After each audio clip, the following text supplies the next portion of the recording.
Hi friends, ఎలా ఉన్నారు? Observation is fundamental way of understanding. మనకి ఏదైనా బాగా అర్థం కావాలి అంటే మనకి పరిశీలించే గుణం అంటే అబ్జర్వేషన్ అనేది బాగుండాలి. అబ్జర్వేషన్ అంటే పరిశీలించుట. మన బ్రెయిన్ మనకిచ్చిన ఒక గొప్ప వరం ఏమిటంటే మనం చూసే ఒక పెద్ద పిక్చర్లో అనవసరమైన ఇన్ఫర్మేషన్ అంతా పక్కన పాడేసి అవసరమైన ఇన్ఫర్మేషన్ని మాత్రమే చూసేలా చేయడం. కానీ జనరల్గా మనం ఈ మధ్యన ఏం చేస్తున్నామంటే ఎక్కడికి వెళ్ళినా తలదించుకుని వెళ్ళిపోతున్నాం. మన బ్రెయిన్లో ఏదో డ్రీమ్స్ ఉంటాయి, వాటి గురించి ఆలోచిస్తూ ఉంటాం. పక్కన ఏం జరుగుతుంది, మనుషులు ఎలా ఉంటున్నారు, ఏం చేస్తున్నారు, ఇవన్నీ అబ్జర్వ్ చేయకుండా ఉండటం వల్ల మనిషిలో క్యూరియాసిటీ లెవెల్స్, క్రియేటివిటీ లెవెల్స్ బాగా తగ్గిపోతున్నాయి. దీనివల్ల ఒక విషయాన్ని ఈజీగా అర్థం చేసుకుంటాం మానేస్తున్నారు. మనం గనక అబ్జర్వేషన్ స్కిల్స్ని జనరల్గా పెంచుకుంటే ఇది మన లైఫ్లో చాలా ఎఫెక్టివ్గా పనిచేస్తుంది. ఈ అబ్జర్వేషన్ స్కిల్స్ని గనక మనం సరిగ్గా వాడితే ఇది మనకి సక్సెస్ని కూడా తీసుకొస్తుంది. మరేమిటి ఈ అబ్జర్వేషన్ పవర్ ఏంటో తెలుసుకుందామా? So my dear geeks, let's start the video.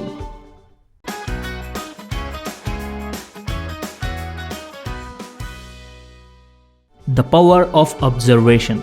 Louis Agassiz 1840 టైంలో ప్రపంచంలోనే చాలా ఫేమస్ బయాలజిస్ట్. ఈయన దగ్గరికి వచ్చిన ఎన్నో బయాలజికల్ శాంపుల్స్ని అబ్జర్వ్ చేసి డేటాని అనలైజ్ చేసి రిపోర్ట్స్ తయారు చేయడం ఈయన డ్యూటీ.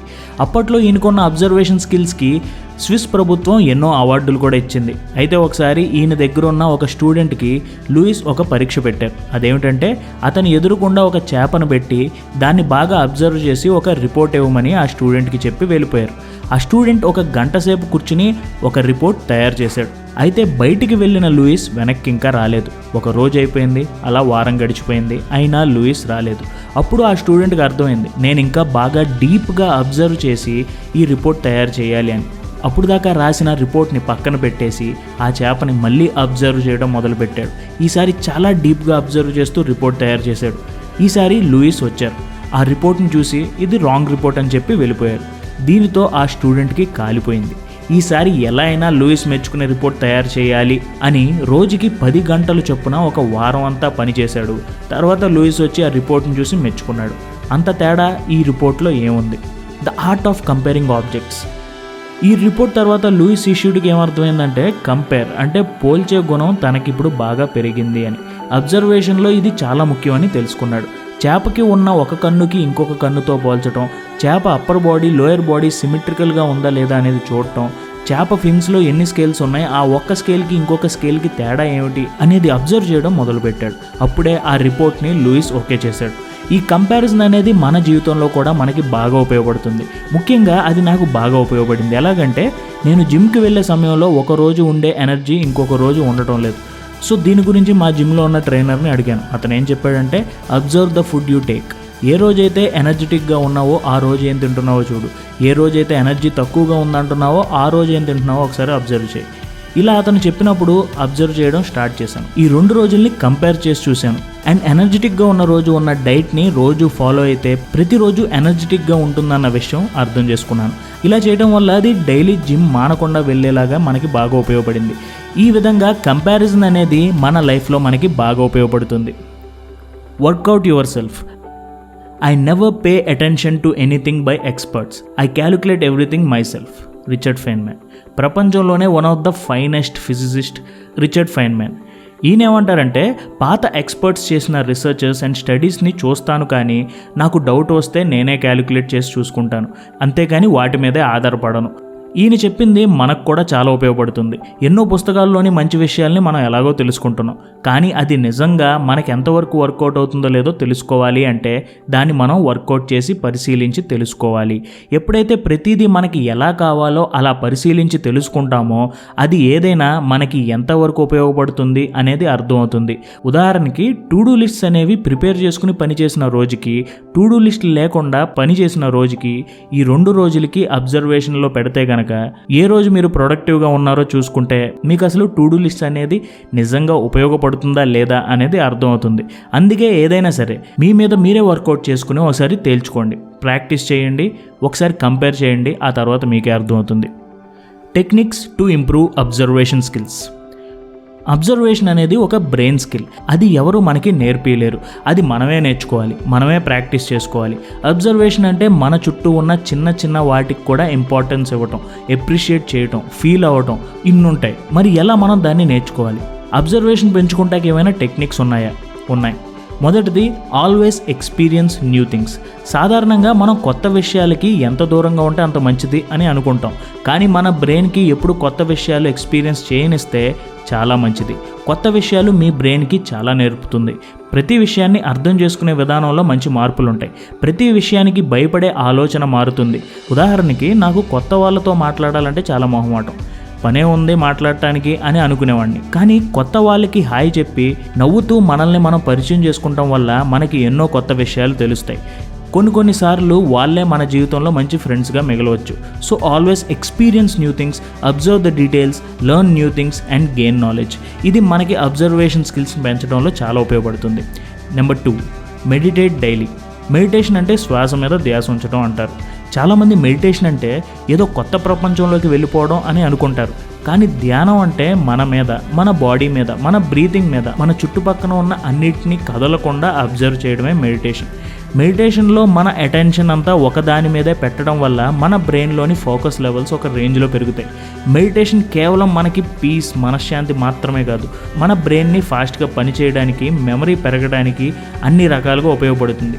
అందుకే అబ్జర్వేషన్ స్కిల్స్ పెంచుకోవడంలో ముఖ్యమైన పాత్ర పోషిస్తుంది meditation. Number 3, think about logics. Logic makes you sharp. ప్రతి విషయంలో లాజిక్ ఏంటి అని ఆలోచించడం, మన బ్రెయిన్ ఆ విషయం వెనకాల ఉన్న లాజిక్స్ గురించి ఆలోచిస్తుంది, డీటెయిల్స్ గురించి ఆలోచిస్తుంది. Puzzles, cross words, Rubik cube ఇలాంటివన్నీ మన బ్రెయిన్కి ఉన్న లాజికల్ రీజనింగ్ని బాగా షార్ప్ చేస్తుంది. బ్రెయిన్ గేమ్స్ మన లాజిక్ని ఇంప్రూవ్ చేస్తుంది, మన అబ్జర్వేషన్ స్కిల్స్ని కూడా పెంచుతుంది. Number 4, try travelling. కొత్త ప్రదేశాలకు వెళ్ళండి. ఒక ఊరిలోనే ఉండటం వల్ల బ్రెయిన్కి అంత ఎక్కువ ఎనర్జీ ఉండదు. కొత్త ప్లేసెస్ చూడటం వల్ల, కొత్త మనుషులతో, కొత్త యాస, కొత్త భాష, వీటన్నిటి వల్ల బ్రెయిన్ ప్రాసెసింగ్ స్పీడ్ బాగా పెరుగుతుంది. లేదు అంత ఫ్రీక్వెంట్గా ట్రావెల్ చేయడం కుదరదు అని మీరు అనుకుంటే, మీరు రోజు వెళ్ళే ఆఫీస్ లేదా రోజు వెళ్ళే ఏదైనా ప్లేస్కి కొత్త దారుల్లో వెళ్ళండి. ఎప్పుడు అదే రూట్ కాకుండా కొత్త రూట్ ట్రై చేయండి. ప్రతి రూట్లో డీటెయిల్స్ని అబ్జర్వ్ చేయండి. అది మీ ఆలోచనలో ఎంతో మార్పును తెస్తుంది. Number 5, practice memory recollection. రాత్రి నిద్రపోయే ముందు ఆ రోజు ఏం జరిగింది అనేది ఒకసారి గుర్తు తెచ్చుకోండి. ఇలా చేయడం వల్ల మీ బ్రెయిన్లోని memory, working memory, reasoning and analyzing ఈ 4 చాలా బాగా ఇంప్రూవ్ అవుతాయి. మన లాంగ్ టర్మ్ మెమరీ బాగా ఇంప్రూవ్ అవ్వాలి అంటే వారం రోజుల్లో ఏ సంఘటన అయితే మీరు గుర్తుంచుకుందాం అనుకుంటున్నారో ఆ విషయాన్ని వారానికి ఒకసారి గుర్తు చేసుకుంటూ ఉండండి. ఏమైనా ఫంక్షన్ లేదా గెట్ టుగెదర్ లేదా ఏదైనా ఈవెంట్, వీటిల్లోని ప్రతి డీటెయిల్ని గుర్తు తెచ్చుకోండి. అది మీ లాంగ్ టర్మ్ మెమరీని పెంచుతుంది. స్టూడెంట్స్ అయితే వాళ్ళకి నచ్చిన క్లాస్లో ఏం చెప్పారో దాని గురించి ఆలోచిస్తే అది లాంగ్ టర్మ్ మెమరీలో శాశ్వతంగా స్టోర్ అయిపోతుంది. అండ్ చివరి technique, trial and error method. Fail అవడం కష్టంగానే ఉంటుంది, కానీ ఫెయిల్యూర్ని సరిగ్గా అబ్జర్వ్ చేస్తే సక్సెస్ ఎలా అవ్వాలో అర్థమవుతుంది. ఈసారి నుంచి ఫెయిల్ అయితే అయ్యో అనుకోకుండా ఫెయిల్యూర్ని అబ్జర్వ్ చేసి ఏం చేశారు, ఎక్కడ తేడా కొట్టింది అని ఆలోచించి ఈసారి నిర్ణయాలు సరిగ్గా తీసుకోండి. ట్రయల్ వేయండి, ఎర్రర్ వస్తే అబ్జర్వ్ చేసి మళ్ళీ ట్రై చేయండి, సక్సెస్ అదే వస్తుంది. సో ఫ్రెండ్స్, ఈ వీడియోని ఒక రివిజన్తో ముగించేద్దాం. The power of observation. ఒక పని ఎలా చేస్తున్నాం, ఎందుకు చేస్తున్నాం, ఇలాంటి అబ్జర్వేషన్ లేకపోతే ఆ పని చేసి లాభం ఉండదు. సో అబ్జర్వేషన్ అనేది చాలా ముఖ్యం. The art of comparing objects.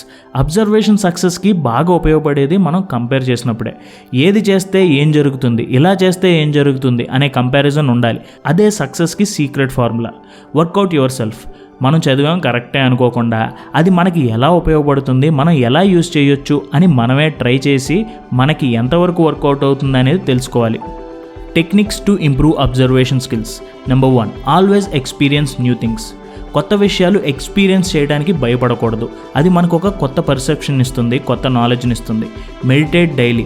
మెడిటేషన్లో మన మీద మనం ధ్యాస అంటే ఫోకస్ పెట్టడం వల్ల మన అబ్జర్వేషన్ స్కిల్స్తో పాటు బ్రెయిన్లో ఫోకస్ అండ్ అటెన్షన్ కూడా బాగా పెరుగుతాయి. థింక్ అబౌట్ లాజిక్స్ ఆలోచించే వాళ్ళకి క్రియేటివిటీ అండ్ క్యూరియాసిటీ 2 ఎక్కువే ఉంటాయి. అండ్ లాజిక్ అనేది ప్రతి విషయం వెనకాల ఉన్న డీటెయిల్ని మనకి చెప్తుంది. అందుకే అబ్జర్వేషన్ స్కిల్స్కి లాజికల్ థింకింగ్ చాలా ముఖ్యం. Number 4, try travelling. కొత్త ప్లేసెస్కి వెళ్ళడం వల్ల మన బ్రెయిన్ కొత్త విషయాలు, కొత్త మనుషులు, కొత్త కల్చర్ని అబ్జర్వ్ చేస్తుంది. అది మన అబ్జర్వేషన్ స్కిల్స్తో పాటు మన బ్రెయిన్ రీవైరింగ్ కూడా ఉపయోగపడుతుంది. Number 5, practice memory recollection. ప్రతిరోజు జరిగిన దాని గురించి డీటెయిల్గా గుర్తు తెచ్చుకుంటే మన memory, working memory, reasoning and analysing power అన్నీ పెరుగుతాయి. Number 6, trial and error method. ఫెయిల్యూర్ని అబ్జర్వ్ చేసి తప్పులను తెలుసుకుని ముందుకు వెళ్తేనే మనం సక్సెస్ అవుతాం. సో ఎప్పుడైనా ట్రైల్ వేయాల్సిన అవసరం లేదు అని అనుకోకండి. ట్రై చేయడం, ఫెయిల్ అయితే మళ్ళీ ట్రై చేయడం చాలా మంచిది. ఇలా కన్సిస్టెంట్గా ట్రై చేస్తేనే మనం సక్సెస్ అవుతాం. సో ఫ్రెండ్స్, మీకు ఇప్పుడు అన్ని సీక్రెట్స్ తెలుసు. మీరు చేయాల్సింది ఒకటే, ఈ సీక్రెట్స్ని వర్కౌట్ చేయాలి. ఈ సీక్రెట్స్లో ఉన్న అసలైన సీక్రెట్ పవర్ని మీరు ఎక్స్పీరియన్స్ చేయండి. సక్సెస్ అనేది ఒక అలవాటుగా మారిపోతుంది. సో ఫ్రెండ్స్, ఏమంటారు? మీకు ఈ వీడియో ఎలా అనిపించింది? అది మాకు కామెంట్స్లో తెలియజేయండి. Thank you for watching this video. జై హింద్.